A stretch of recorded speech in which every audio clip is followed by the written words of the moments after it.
where have you seen in your personal life money coming most handy? I think there's a certain amount of money which makes you feel a little bit secure about life. Yeah. I think I'm generally an insecure person, but I think I don't think it's the spending money, but it's more knowing that you're okay, kind of. You have it when you will need it. Yeah. Yeah. I get what you're saying. Yeah. And what is the most expensive thing you bought with money? I don't think I'm very vain. A lot of people will disagree, like my family. If Nitin's watching this, he would.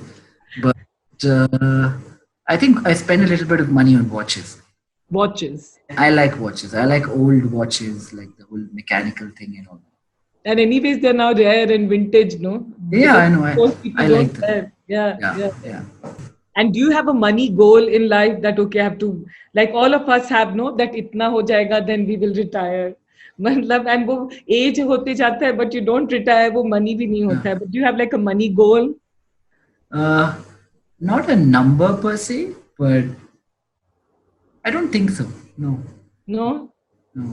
I would like to sound all cool and altruistic and say, it's not about, like, I don't care about the money. Of course I do. I don't have a number set in mind or something. I think somewhere along the line, you're fine, kind of, I've probably hit that point where I don't have many money goals. Yeah, I want to ask you, like, I go through this question, I feel very money insecure. Like, to be very honest, I've always been money insecure. But there's a part of me which is also very spendthrift and doesn't calculate money. Right.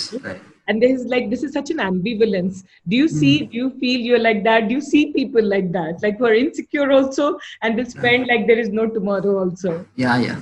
I see it. I see them a lot. I think most people are actually like that.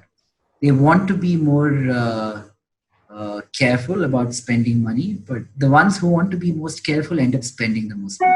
Yeah. I think there is some divergence there between what you think and what you end up doing. Yeah. And anyone who has impressed you in the way they handle money? Who has impressed me? You don't mean a professional money manager, somebody? No. Yeah, just someone whom you've said, oh, this person has such a great sense about money. Well, besides the guy, yourself and your brother. The guy I was talking about, Kailash, I think he handles money well. I think he gives away, is very charitable, a large extent of what he makes. And I think he has the right kind of, he's like our moral compass in a way, You tell me, what has money meant to you personally in your journey? Money was very important before we didn't have a story. It is immaterial for me today if you ask me after you're creating something or you're on the verge of creating something. I think success, and not success that you want publicity or anything. You want to be remembered or you want to create a legacy behind. That is very important. And my answer would be that to anyone, I think money is, and I think someone who's not raised money, not got secondaries, could have had better luxuries. I think everybody has kept that at the back seat. It's all about the company and what you want to create and what you want to be remembered for is what everybody wants to create in this team, what we have. Very simple. Money, in short, immaterial for us. What has money meant to you personally in your life? What role? Yeah, it's a kind of philosophical kind of thing. At all stages of, if I look back, it's always been, it meant freedom. Yeah. Do what I want, right? It's pretty much that. So it's not that it becomes an end in itself and there is no limit to what one can earn. But I always even before Myntra, I had a startup. So again, that was a failed startup. But the point was that I at every point in time, I looked at money and saying that, okay, yeah, this is good enough. Now I can do whatever I want. So it helps me just live the way I want to live. And, at heart, as a kind of by education, by upbringing, etc., or just the mental makeup is problem solving and things like this. Right? I want to solve a lot of problems, and that whatever money I can get can give me that freedom to do. What has money meant to you personally in your life? I think if you think money as a means and not as an ends, I think it's best way to put money in its right place. I think for me, people come first, people at the center, and people always. And only if we can serve, ourselves first through our health, both physical and mental, our friends and family, and then society at large.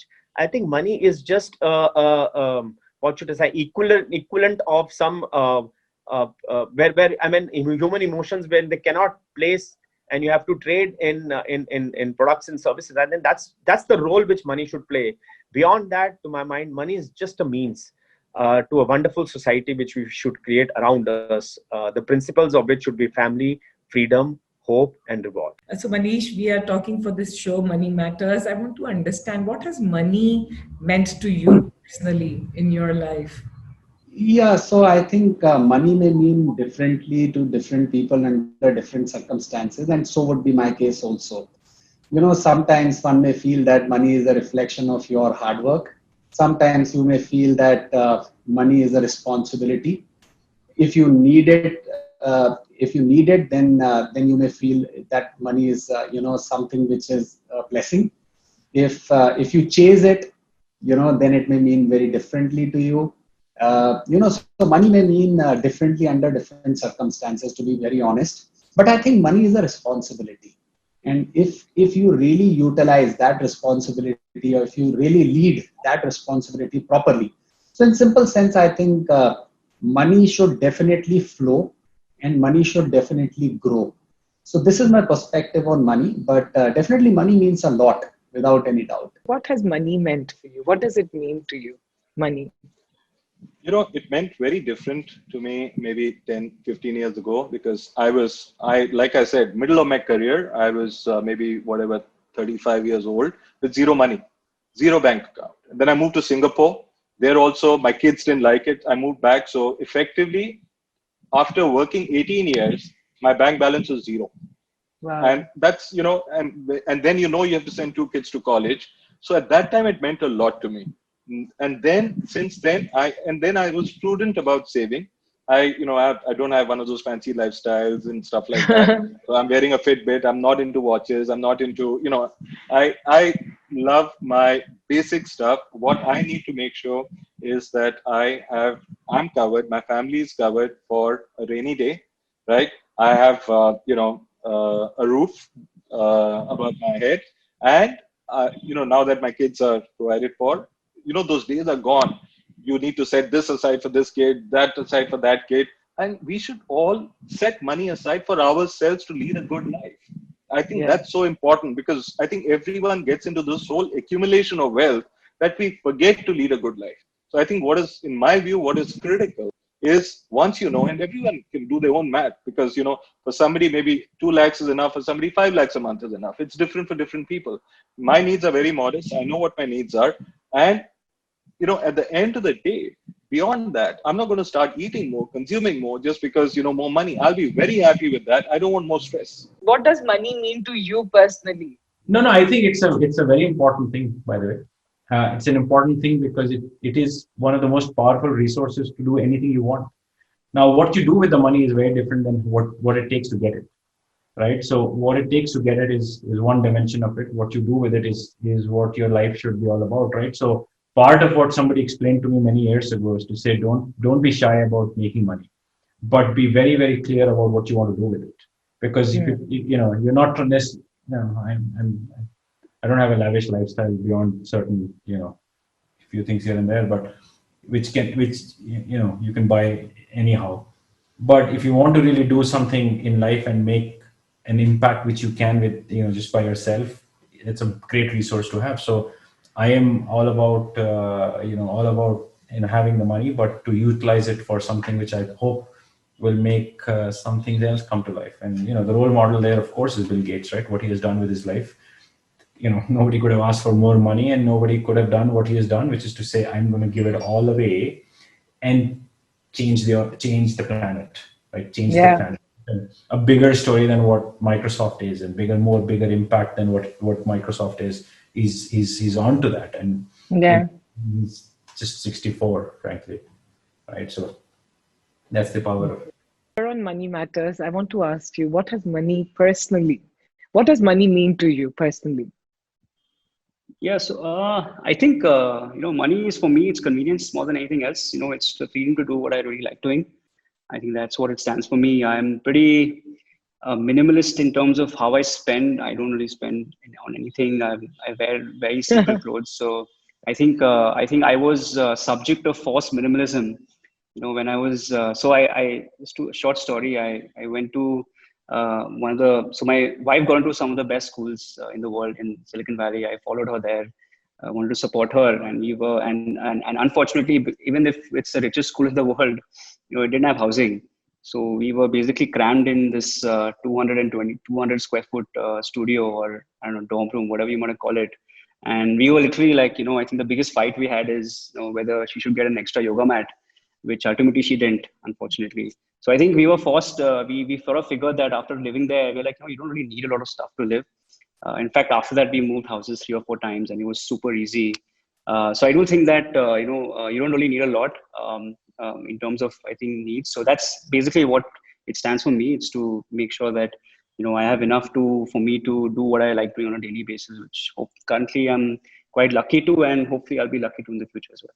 What has money meant for you? And I also want to, ask another personal question, if I may. Did you come from a family of money? So did you come from United Kingdom of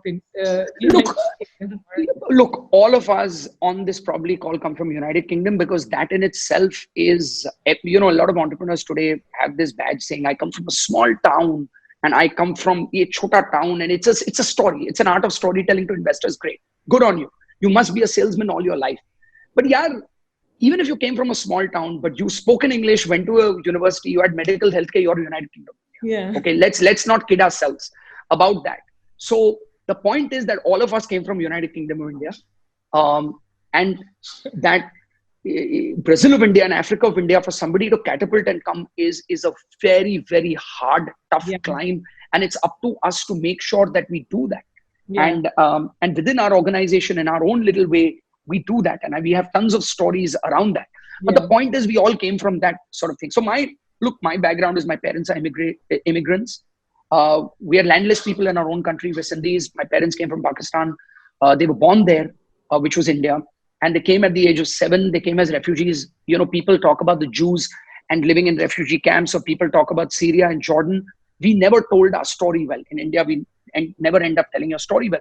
My father lived in a refugee camp for 10 years in Delhi. Nobody lives in a refugee camp for 10 years. Today, you're talking about the Jordanian and Syrian crisis, which is X number of months, X number of years, 10 years, right? And they lost all their belongings, their wealth. They put gold in their home thinking they'll come back in a week. They've never gone back to their homeland, right? So it was a very tough period. Yeah. From there, he self-educated himself in Banaras University, then went to Gorakhpur, started a business. So my parents come from UP. My mother was a school teacher in Kanpur. So I can carry that same badge. I came from small India. I came from, mid India, and we came from the Hindi heartland. We're all BS, right? But at the end of the day, I was born in a privileged home because I was born in Bombay.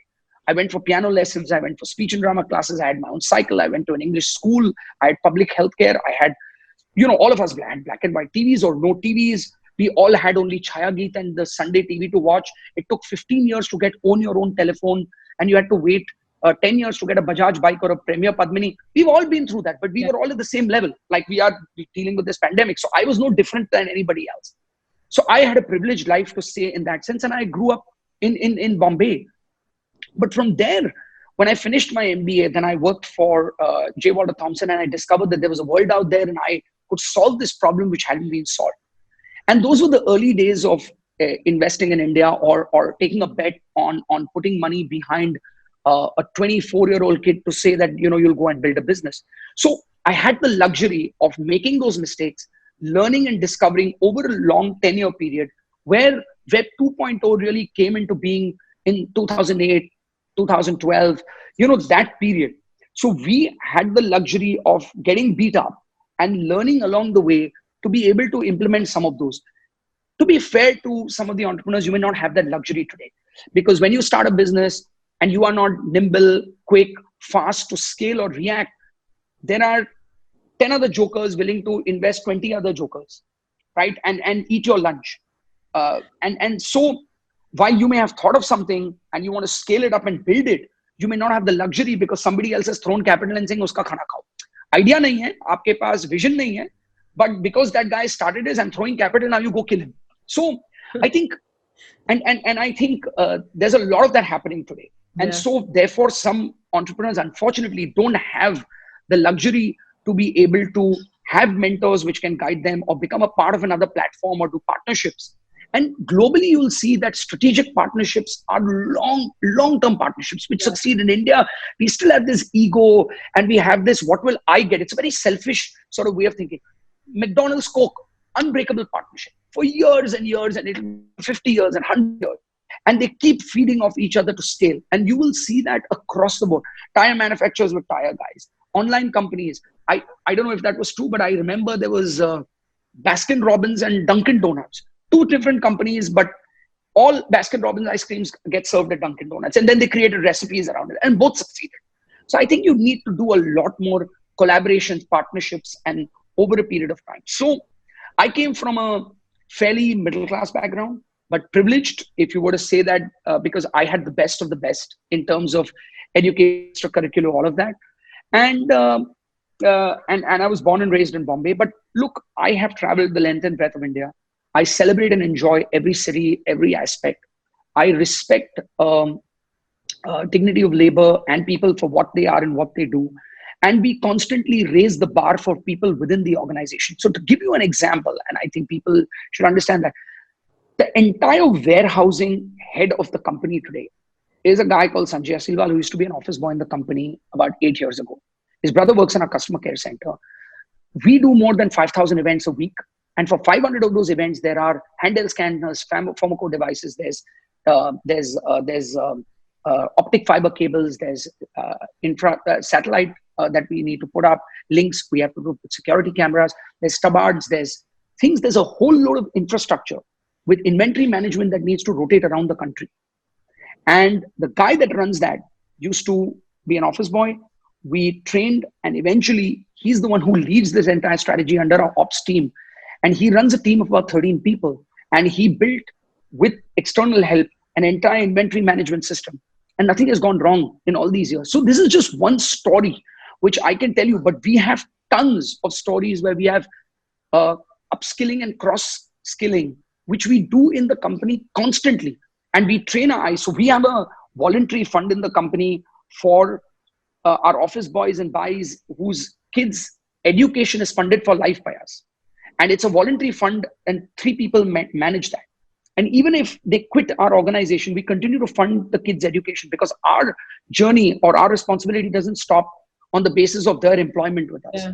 And then we have Mediclaim for everybody. We have insurance for everybody. There's no copay. We pay for everybody's Mediclaim, for yourself, your spouse, your kids, and your parents. So sideways, down and up.